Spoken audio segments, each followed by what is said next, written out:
Selamat pagi, hari ini kita akan memasak semur, tahu, dan telur. Ini telurnya, dan ini adalah tahunya yang udah kita goreng.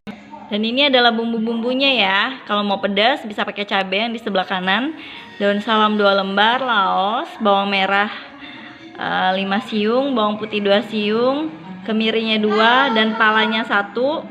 Kita beri lada bubuk, dan kita beri ketumbar bubuk. Jangan lupa kita kasih kecap. Ini adalah bumbu yang udah kita haluskan ya teman-teman YouTube. Ini adalah bumbu yang telah kita haluskan tadi. Mari kita tumis. Jangan lupa kita beri garam sedikit ya.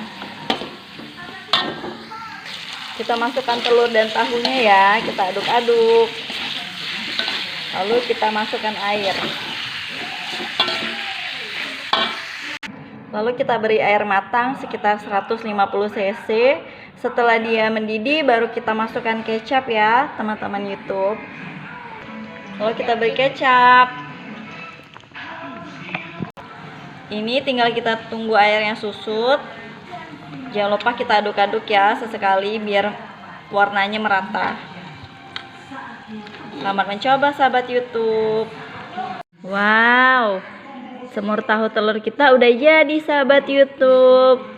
Ini kalau seandainya mau pedas pakai cabai ini ya, dicemplungin aja. Selamat mencoba. Nikmat.